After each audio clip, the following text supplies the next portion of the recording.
He signed the divorce papers without knowing that the woman he was leaving had been dying for several months. She had been fighting alone in silence while he saved strangers every single day. Until one ordinary morning she was admitted to the hospital between life and death, and the doctor responsible for saving her turned out to be the very same man who had abandoned her. If this story truly touches your heart, subscribe to the channel, because what you are going to discover here is not only love, it is about repentance. The paper lay on the table, white and cold, with their names printed at the top as if they were nothing more than simple data on a form.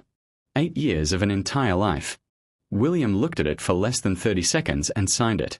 Not because he no longer loved her, but because he believed with the same certainty with which he believed in everything in life that there was still time to explain himself, time to return, time to fix what had broken little by little in silence without either of them fully noticing. He was like that, a surgeon with a steady hand and a heart trained not to tremble. At 37 years old, admired by his colleagues and respected by his patients, a man who made difficult decisions every day without blinking, and precisely that destroyed them. Sarah took the document without saying a word. She folded it carefully, placed it in her purse, and raised her eyes to him, those brown eyes that had once been the most beautiful thing William had ever seen in his life. "It is fine," she said, 2 words that did not tremble, that did not bleed, that sounded so calm that he believed them. He left the registry office thinking he had made the right decision. He got into the car, answered a call from the hospital, and returned to his shift as if nothing had happened. That night he operated on a man he had never seen before. He saved his life. He returned home at 3 in the morning, ate something standing up in the kitchen, and fell asleep without dreams. At the other end of the city, Sarah reached the apartment. She left her purse on the entry table and stood for a long time in the middle of the living room. Then she entered the bedroom, opened the nightstand drawer, took out a worn blue folder full of carefully folded papers, looked at it, and for the first time in several months she cried. Not out of anger, not because of the divorce. She cried because in that folder was what William had never known, what she had carried alone even before the separation, before the cold dinners, before the ignored messages, the truth she had decided to keep in silence out of love or out of what she believed was love. What she did not know was that that folder would one day reach his hands and change everything. It had not always been like this. There was a time when William ran home, a time when he left the hospital thinking about her, about the scent of her hair, about how she laughed throwing her head back, about how she always knew when he carried a weight too heavy without needing to ask. They met in the emergency room. She was not a patient, she was a volunteer who brought books to the hospitalized children every week with that smile that lit up the entire hallway. William walked past her 3 times before gathering the courage. On the 4th time he stopped. "You come here every week," he said, more stating a fact than trying to flirt. "And you ignore me every week," she answered without stopping smiling. He did not know what to reply, but he returned the next day off duty, without any professional reason, just to see her. Their romance began slowly and quickly became a fire. William was reserved on the outside and passionate on the inside, and Sarah was the only person in his life who managed to bring out that second man who lived inside him. At night, when they stayed up late talking about everything and nothing, she rested her head on his chest and he remained silent, stroking her hair, thinking he had never felt so complete. When he kissed her for the first time, it was in the hospital hallway late at night. It smelled of antiseptic and she was wearing a gown and apron. The kiss that began timidly ended with her pressed against the wall and both of them completely forgetting where they were. They married 2 years later. There was a good time, a time of truth that both would keep forever. They were truly happy. But the hospital gradually grew in his life, becoming his second home. The shifts increased, the emergency cases arrived. He gave his place to his career with the same naturalness with which he breathed, without noticing, without guilt, without valuing what he left behind. Sarah waited first with patience, then with nostalgia, later with a dull pain to which she could no longer give a name. Until the day she went alone to the doctor, heard what changed everything, returned home, sat on the edge of the bed, and understood that she had no one to call. Her husband was in the operating room as always. William could not even imagine what she had heard in that consultation. Sarah's life after the divorce seemed orderly on the outside. She returned to work, answered messages, had coffee with friends who asked if she was all right and accepted her answer that everything was fine. She changed the furniture in the apartment, changed the bed linen, put flowers in the window as if starting over was only a matter of decoration. But inside she carried a heavier pain than any she had ever felt. The blue folder remained in the drawer. 3 weeks after the divorce, William crossed paths in the hospital hallway with Rebecca, a colleague of Sarah's from university. It was a quick, casual encounter that arrived without warning. "I heard you two have separated," she said without beating around the bush. "It was for the best for both of us," he answered on autopilot. Rebecca remained silent for a second and looked at him with a strange expression. It was not judgment, not pity, it was something William could not name. "Then she is not well, William." He stopped. The divorce had been hard, it was normal, was it not? Rebecca interrupted him in a low voice. "She has changed. She is weaker. She has lost a lot of weight in the last few weeks. I tried to talk to her, but you know how she is." William felt something stir in his chest. He pushed it away. After the separation, he wrote that Sarah was strong, that she would recover, that it was only a stage. Rebecca nodded, pretending to be convinced, and left. That night William stayed in the empty apartment, a place that still did not seem his, without furniture that held memories, and opened the nightstand drawer without knowing why. He found a photo of them at the beach, her in a yellow dress, him with his shirt unbuttoned, both laughing at something they no longer remembered. Her head rested on his shoulder, and he looked at her with a smile that rarely appeared on his face in other moments. He looked at the photo for a long time, and for the first time since he had signed the papers, he felt that everything was not as simple as he had tried to believe. He put the photo away, tried to sleep, but Rebecca's words would not leave his head. "Weaker. She has lost a lot of weight." They were only words, but they carried a weight he still could not understand. What he did not know was that that same night Sarah lay in the darkness staring at the ceiling with the blue folder on her chest, waiting for the courage that still had not arrived. The telephone rang on a Tuesday at 11 in the morning. William was between operations when the head nurse appeared at the door of the restroom with the face he knew well, the face of someone about to give news that changes everything. "A patient has been admitted in critical condition," she said. "No companion, no medical history. They have specifically asked for you because you are the only specialist available today." He stood up without asking the name. He asked only when he reached the door of the room. The nurse answered and the world stopped. William entered slowly. The patient lay with her eyes closed, pale with that pallor he knew too well, the pallor of someone fighting inside so no one would notice. Her hair spread across the pillow, her thin hands resting on the sheet. It took him 3 seconds to recognize her, and those 3 seconds were the longest of his life. "Sarah," he whispered, no longer as a doctor but as a man. She did not answer. The following hours were mechanical on the outside and destructive on the inside. William worked with his usual precision, steady hand, calm voice, quick decisions, but something inside him was crumbling in slow motion, brick by brick, without making a sound. When her condition stabilized, they moved her to the ward. He stayed outside for a time he could not measure. Then he entered, pulled up a chair, sat down, and remained there. When Sarah opened her eyes and saw him, her first reaction was to close them again, as if he could be a dream that would disappear if she did not look at him. But he was still there. "Can you call another doctor?" she said in a hoarse voice. "You can," he accepted, "but I am not leaving."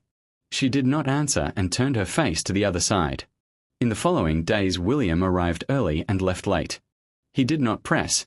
He did not ask unnecessary questions. He brought coffee, sat in silence, read the medical reports with the attention of someone looking for something beyond the numbers. One afternoon, without expecting it, Sarah mentioned a trip they had taken to the south, a small inn, 3 days of continuous rain, the two of them shut inside the room without complaining. He smiled before he could contain himself. "You ate all the chocolate from the minibar," he said. "And you left me," she answered. For a second, only one, it seemed as if time folded over itself and the two of them returned to that room with the rain on the window and without any hurry in the world. Then the silence returned, but it was already another silence, and William felt in that moment that between them there was still something that no signed paper had been able to erase. What he still did not know was kept in that folder that would soon reach his hands, and nothing would ever be the same again. Medical record number, full name, date of birth. The assistant returned with 2 envelopes. "Here are the old analyses," she said. They had arrived together. He took them without thinking much, opened the first one in the hallway as he always did, and froze. The date in the upper right corner of the first analysis was from 8 months earlier. He looked again.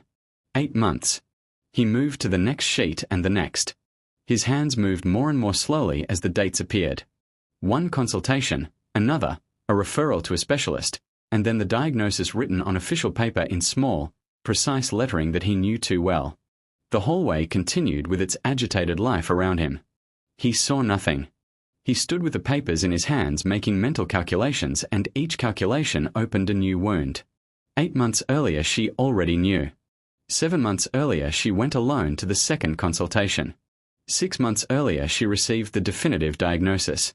5 months earlier he complained about the long shifts while she was in the oncology waiting room with no one to hold her hand. For months earlier they were still married. 3 months earlier she had her last analyses. 2 months earlier she signed the divorce papers saying it is fine with that calm voice in which he had believed. William leaned against the wall, breathed deeply once, twice, as he had learned to do before difficult operations, that breath that separates what you feel from what you have to do. This time it did not work because what was written on those papers was not only a diagnosis, it was a confession. It was proof that while he saved strangers, the woman who had slept beside him for 8 years faced the most terrible thing in her life in complete silence without asking for anything. She knew she was ill, and when she signed the divorce she knew it too, and even so she let him go.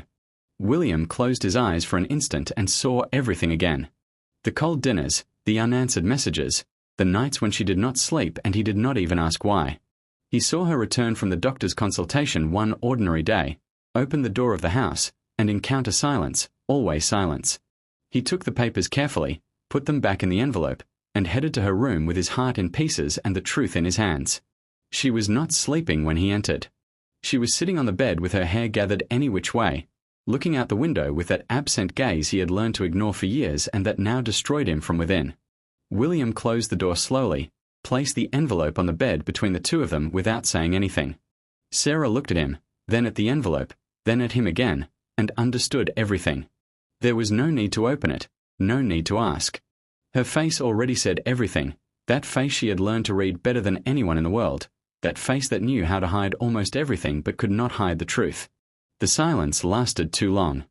William was the one who broke it. "Why did you not tell me?" His voice sounded low, almost a whisper, without anger, and precisely that hurt more. Anger would have been easier to bear. This was something else. A broken man trying to understand something for which there was perhaps not enough answer. Sarah did not look away.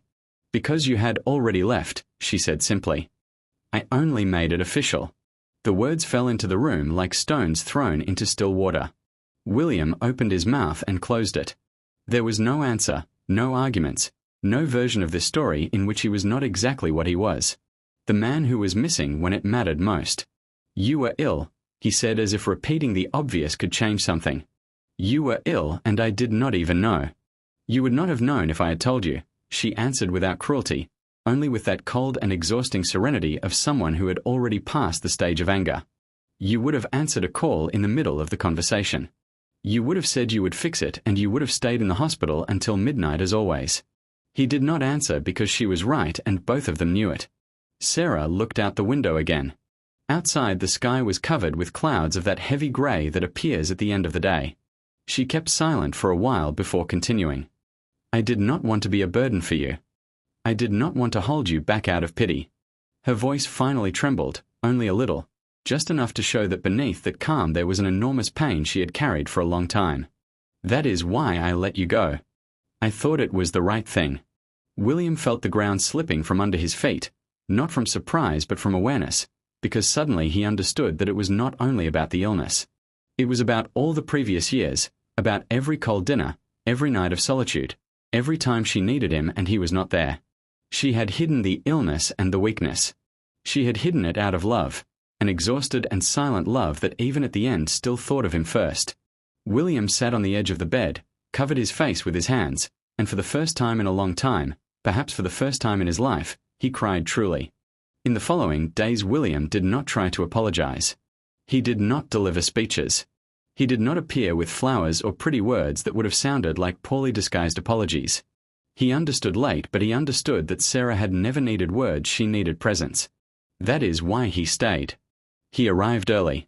He brought her breakfast and a glass of filtered coffee he brought from the street because he knew she had never tolerated the bitter coffee from the hallway machines.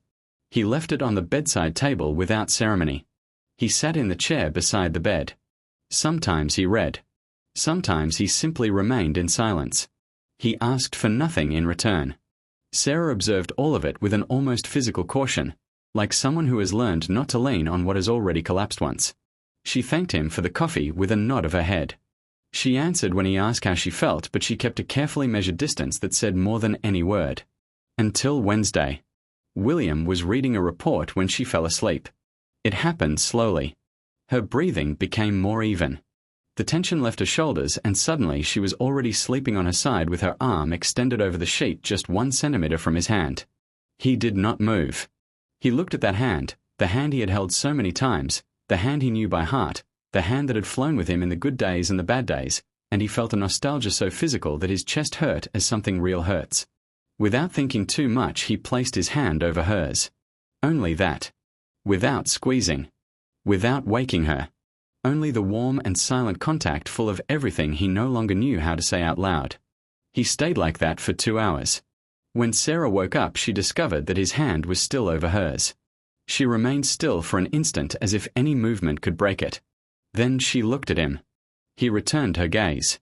Neither of them said anything, but something small, fragile, still afraid of its own existence began to move inside her. A memory, a possibility, a thin thread she had believed dead. Sarah withdrew her hand slowly. William breathed deeply. For the first time in several weeks, it was not forgiveness. It was not a new beginning.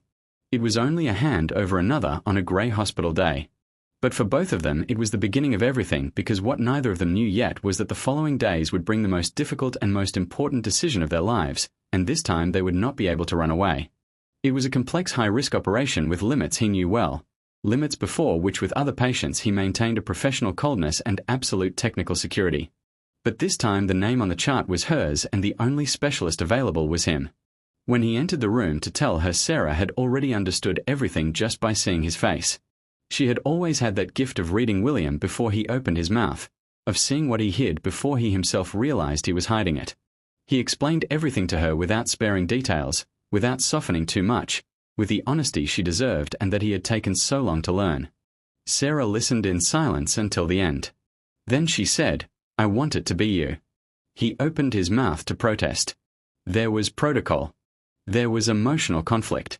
There were all the technical and professional reasons he knew better than anyone. Sarah interrupted him with that low voice that always sounded different when she pronounced his name. "I trust you. I always trusted you even when I should have trusted you less." Silence filled the room. He closed the medical chart, left it on the table, and for the first time in this entire situation he acted not as a doctor but as a man. He sat on the edge of the bed, took her face between his 2 hands, those firm and precise surgeon's hands that trembled for the first time, and looked at her for a long time as if he wanted to engrave every detail, every wrinkle, everything in which he had been too foolish to stop and look when he had time to spare. "I need to tell you something," he said. Before anything she waited.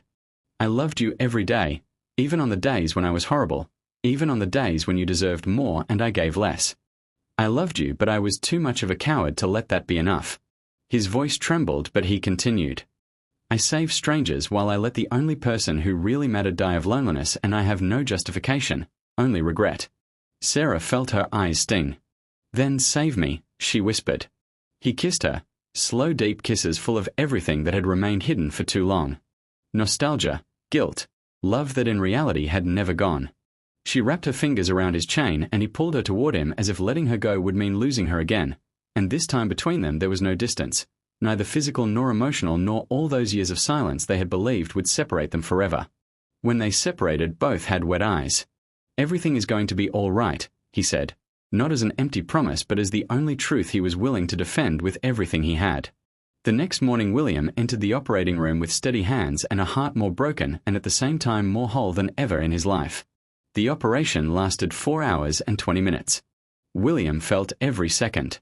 When he left the operating room and removed his mask, the first thing he did was sit in the hallway, not in the doctor's lounge, not in his office, but directly in the hallway, leaning against the cold wall, still in surgical scrubs with his eyes closed. A colleague stopped beside him. "Everything went well," William said, anticipating any question. The colleague nodded and walked away in silence. He stayed there a few minutes more, letting the silence settle in his body, releasing everything he had contained during 4 hours of absolute concentration. The hands that had remained steady all that time trembled now alone while no one saw them, and he allowed it. Then he stood up and went to wait for her.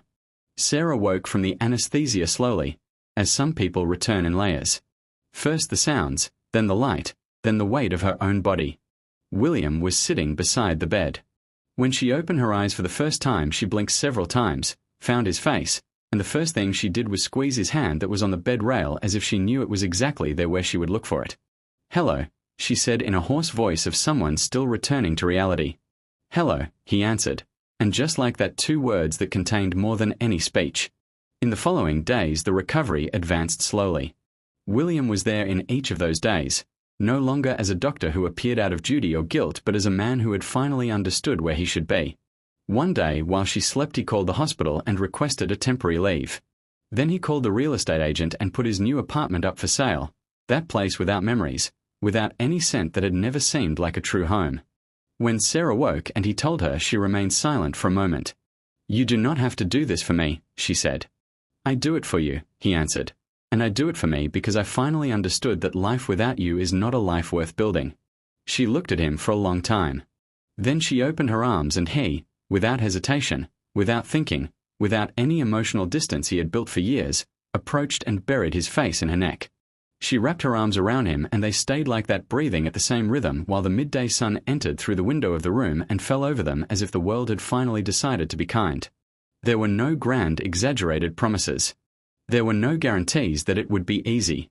Only 2 people who had lost and found each other in the most painful way possible and who now chose consciously not to waste a single day more, and this time neither of them planned to leave.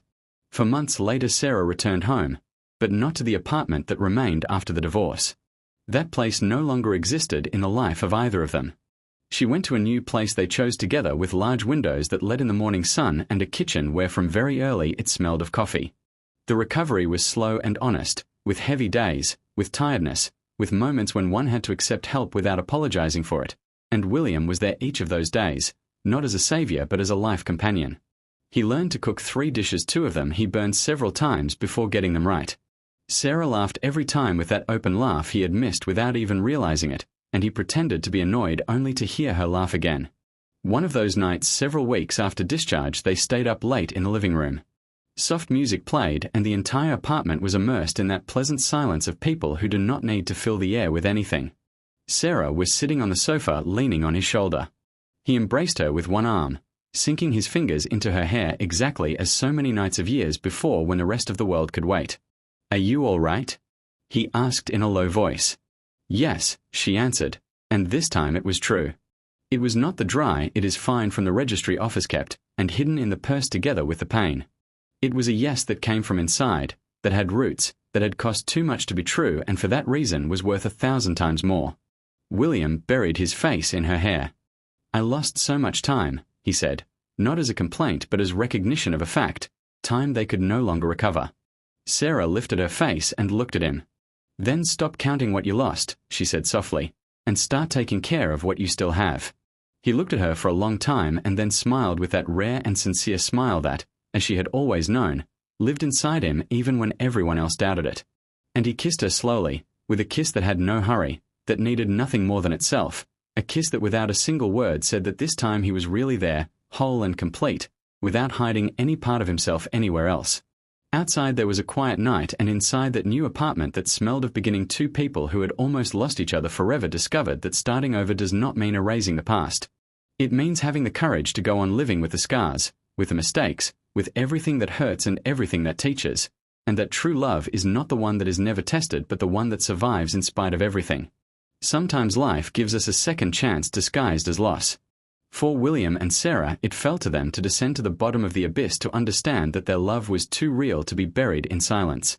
If this story has touched your heart, you are not alone, because every woman I have truly loved knows how painful it is when love is not enough to keep someone by your side, but also knows how beautiful it is when he finally returns truly whole without any more escapes.